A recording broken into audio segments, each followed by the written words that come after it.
ಹಕ್ಕಿ ಕೋಳಿ ಬಳಿಕ ಇದೀಗ ಬೆಕ್ಕುಗಳಿಗೆ ವೈರಸ್. ಮನೆಯಲ್ಲಿ ಸಾಕಿದ ಬೆಕ್ಕುಗಳಿಗೂ ಕೂಡ ವೈರಸ್ ಅಟ್ಯಾಕ್ ಆಗ್ತಾ ಇದೆ.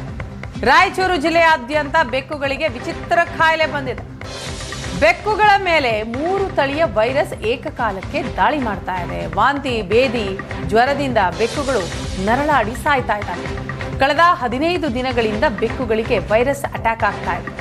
ಜಿಲ್ಲೆಯಾದ್ಯಂತ 100ಕ್ಕೂ ಹೆಚ್ಚು ಬೆಕ್ಕುಗಳು ಸಾವಿಗೀಡಾಗಿವೆ. ಪಶು ಆಸ್ಪತ್ರೆಗೆ ಬೆಕ್ಕುಗಳನ್ನ ಕರೆತರ್ತಾ ಇದ್ದಾರೆ ಜನ.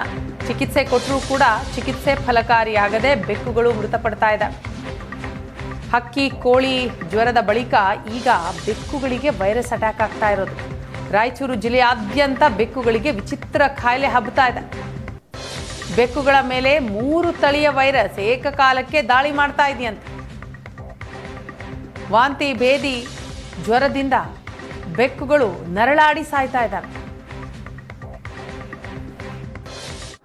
ಇಷ್ಟು ದಿನಗಳ ಕಾಲ ಹಕ್ಕಿ ಜ್ವರದಿಂದ ಕೋಳಿಗಳ ಮಾರಣ ಹೋಮ ನಡೆಯಿತು. ಈಗ ಬೆಕ್ಕುಗಳಿಗೂ ಕೂಡ ವೈರಸ್ ಅಟ್ಯಾಕ್ ಆಗಿದೆ. ಹೀಗಾಗಿ ಬೆಕ್ಕುಗಳು ಕೂಡ ಸಾವುಗಳಾಗ್ತಾ ಇದ್ದಾವೆ ಅನ್ನುವಂಥ ಮಾಹಿತಿ ತಿಳಿದು ಬರ್ತಾ ಇದೆ. ನಾವಿವತ್ತು ರಾಯಚೂರಿನ ಪಶು ಸಂಗೋಪನೆ ಇಲಾಖೆಯ ಆಸ್ಪತ್ರೆಯಲ್ಲಿದ್ದೇವೆ. ಇಲ್ಲಿ ನೀವು ನೋಡ್ತಾ ಇರ್ಬೋದು, ಬೆಳಗ್ಗೆಯಿಂದಲೇ 10ಕ್ಕೂ ಅಧಿಕ ಬೆಕ್ಕುಗಳಿಗೆ ವೈದ್ಯರು ಚಿಕಿತ್ಸೆಯನ್ನು ನೀಡಲಿಕ್ಕೆ ಮುಂದಾಗ್ತಾ ಇದ್ದಾರೆ. ಬೆಕ್ಕುಗಳಿಗೆ ವಾಂತಿ, ಬೇದಿ ಇನ್ನಿತರ ಕಾಯಿಲೆಗಳು ಕಾಣಿಸಿಕೊಂಡು ಬೆಕ್ಕುಗಳು ಕೂಡ ಸಾವನ್ನಪ್ತಾ ಇದ್ದಾವೆ ಅನ್ನುವಂಥ ಮಾಹಿತಿ ಕೂಡ ತಿಳಿದು ಬರ್ತಾ ಇದೆ. ಪಶು ಸಂಗೋಪನೆ ಇಲಾಖೆಯಿಂದ ಕೂಡ ಬೆಕ್ಕುಗಳಿಗೆ ಚಿಕಿತ್ಸೆಯನ್ನು ನೀಡಲಿಕ್ಕೆ ಮುಂದಾಗ್ತಾ ಇದ್ದಾರೆ. ಆದರೂ ಕೂಡ ಚಿಕಿತ್ಸೆ ಫಲಕಾರಿಯಾಗದೆ ನೂರಾರು ಬೆಕ್ಕುಗಳು ರಾಯಚೂರು ನಗರದಲ್ಲಿ ಸಾವನ್ನಪ್ಪಿದ್ದಾವೆ ಅನ್ನುವಂಥ ಮಾಹಿತಿ ಇದೆ. ಈ ಕುರಿತಂತೆ ಮಾತಾಡಲಿಕ್ಕೆ ಸಾರ್ವಜನಿಕರು ಇದ್ದಾರೆ. ಅವರು ಬೆಕ್ಕುಗಳನ್ನು ತೆಗೆದುಕೊಂಡು ಬಂದು ಆಸ್ಪತ್ರೆಯಲ್ಲಿ ಟ್ರೀಟ್ಮೆಂಟನ್ನು ಕೊಡಿಸ್ತಾ ಇದ್ದಾರೆ. ಮೇಡಮ್, ಈಗ ನಿಮ್ಮ ಬೆಕ್ಕಿಗೆ ಏನೇನು ಕಾಯಿಲೆ ಬರ್ತಾ ಇದ್ದಾವೆ, ಯಾವ ರೀತಿಯಾದಂಥ ರೋಗದ ಲಕ್ಷಣಗಳು ಕಂಡು ಬರ್ತಾ ಇದ್ದಾವೆ?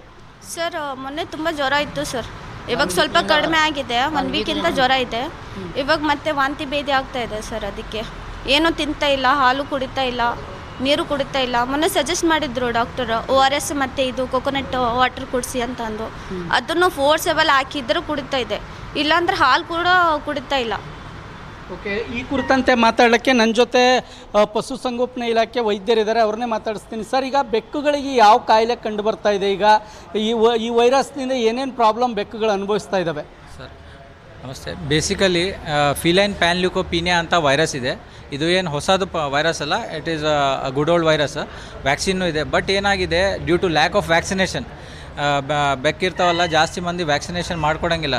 ಅದರ ಸಲುವಾಗಿ this year it has been an outbreak feline panleukopenia virus along with feline rhinotracheitis ಮತ್ತು ಫಿಲೈನ್ ಕ್ಯಾಲ್ಸಿ ವೈರಸ್ ಅಂತ 3 ವೈರಸ್ ಔಟ್ಬ್ರೇಕ್ ಆಗಿದೆ. 80% ಫಿಲೈನ್ ಪ್ಯಾನ್ಲ್ಯೂಕೋಪೀನಿಯಾ ವೈರಸ್ ಕೇಸಸ್ ಇದ್ದಾವೆ.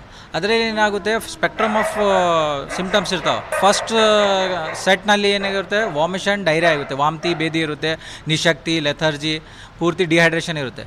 ಸೆಕೆಂಡ್ ಸೆಟ್ ಕೇಸಸಲ್ಲಿ ಹೈ ಫೀವರ್ ಇರುತ್ತೆ, 107, 108 ಡಿಗ್ರಿ ಕೇಸಸ್ ಇರ್ತಾವೆ.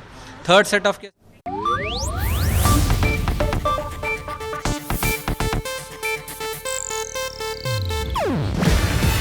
ಇದು ಏಷ್ಯಾನೆಟ್ ನ್ಯೂಸ್ ನೆಟ್ವರ್ಕ್ ಪ್ರಸ್ತುತಿ.